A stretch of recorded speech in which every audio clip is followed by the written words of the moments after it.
RFK, though, saying he's not ending his campaign, he's just suspending it, still encouraging people to vote for him, and then saying that it's very possible that he could win the White House. Joining us now, director at the Center for Politics at the University of Virginia and editor-in-chief of the Crystal Ball, Larry Sabato. So, Larry, is it very possible that he could get into the White House if the two major candidates are tied?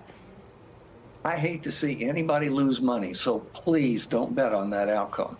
There is next to zero. I have a zero chance. What am I saying? Next to zero. Zero chance of that happening. And he's entitled to do whatever he wants. He's a citizen and reasonably well known. But this is a very odd combination of I'm withdrawing and I'm endorsing Trump, but I'm remaining on the ballots in a lot of states. Please vote for me. I guess people will eventually figure it out. But, Katie, it doesn't matter. He has been dropping like a rock ever since Kamala Harris got in. When he started, he was in the upper teens. In some polls, he was in the low 20s.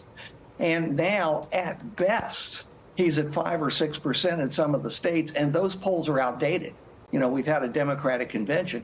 One network poll just a few days ago had him at 2%, 1-2.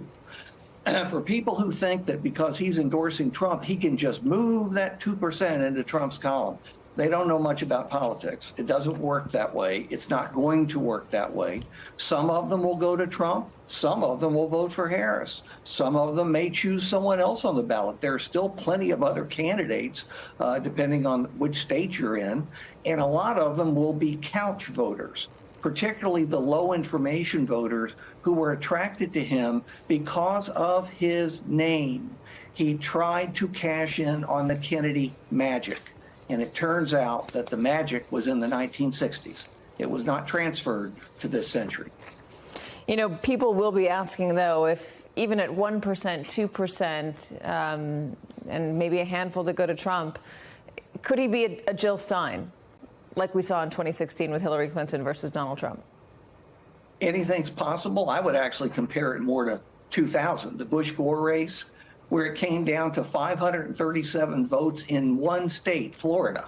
Now, if you're going to get down to that level, where that many votes might make a difference and elect a president, of course, we'd all agree, yeah, it could make a difference. But I can think of, several hundred things that would have more impact than RFK Jr. dropping out of the campaign and endorsing Trump, kind of.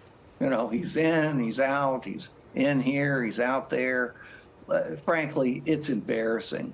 It's embarrassing. I'd say this as a guy in the 60s who loved President Kennedy and Senator Kennedy. It's just embarrassing. And I think most of his family agrees. They have been strongly opposed to his candidacy, and I haven't talked with them. I don't know what they'll say, but I'll be shocked if they're not going to be strongly opposed to his endorsement of Trump. Yeah, and I'd be curious to find out if there were any conversations between him and Donald Trump about a potential cabinet post. I know that's been floated. There's talk that he would be the health secretary. Obviously, no one's confirming that, but those are the whispers of what he might want. Obviously, that would be extremely meaningful given his position on vaccines. Larry Sabato, I'm going to leave it there.